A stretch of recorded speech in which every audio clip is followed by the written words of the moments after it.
Héraclius, il a posé ces questions à Abu Sufyan, des questions très intéressantes. Il lui a dit, fait-il partie d'une bonne lignée? Il faut bien suivre ici. Là, il a posé des questions pour prouver qu'il est vraiment l'envoyé d'Allah, que vraiment le prophète Mohammed c'est le prophète d'Allah, c'est l'envoyé d'Allah.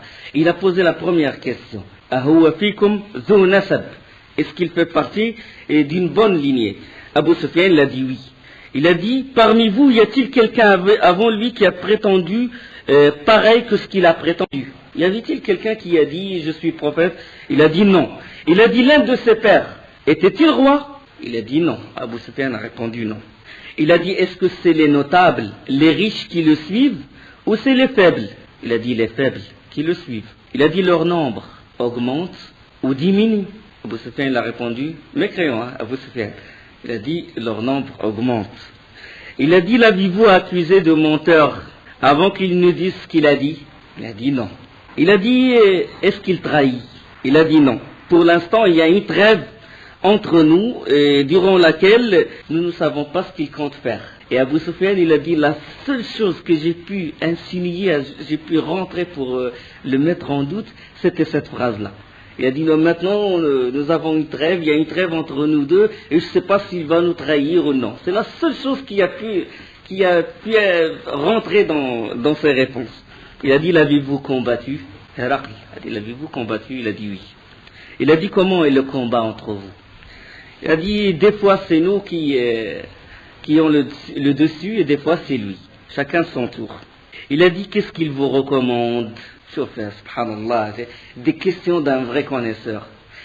C'est des leçons à donner à n'importe quelqu'un qui n'est pas rentré en islam, c'est ces questions qu'il doit poser, subhanallah.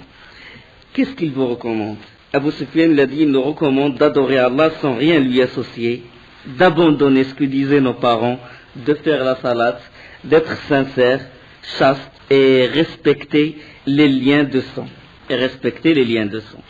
Puis, Héraclius, il a dit à son traducteur, maintenant, les questions, les réponses, maintenant Héraclius, il analyse chaque question, chaque réponse, il l'analyse. Comment la personne, par sa raison, rien que par la raison, il peut être guidé vers la voie d'Allah.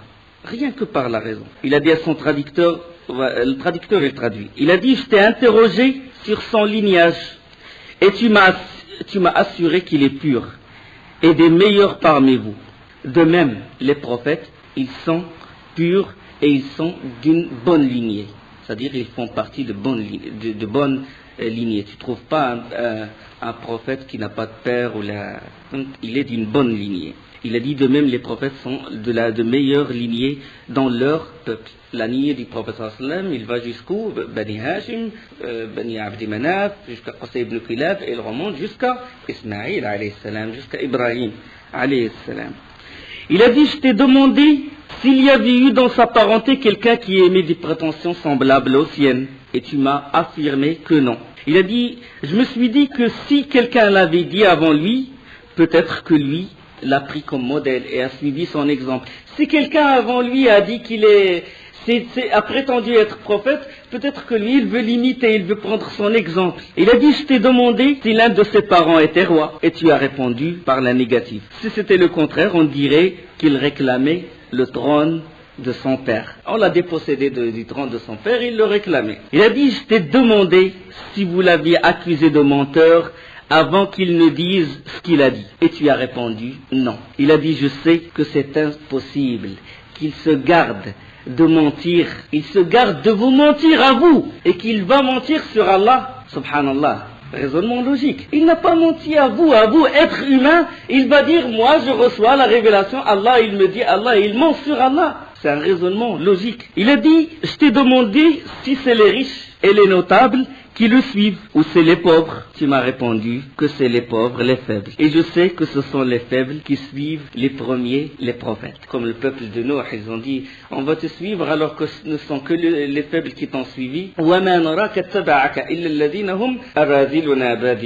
Seuls les faibles qui t'ont suivi en premier. Nous les riches, on va suivre. De même le peuple de Salih. Ceux qui sont riches et les puissants. Anna Salihan mursalun min Rabbi, saviez-vous que Salih a été envoyé par son Seigneur? قال الذين استضعفوا قال الذين استضعفوا, dans le sens du verset, nous avons cru en lui. قال الذين استكبروا إنا بالذي أرسلتم به كافرون, et nous avons mécru à ce message-là. Toujours les riches et les puissants. Pourquoi? Parce que question d'intérêt, etc. Et il a dit, leur nombre il s'accroît ou il diminue? Tu as répondu qu'il s'accroît, il augmente leur nombre.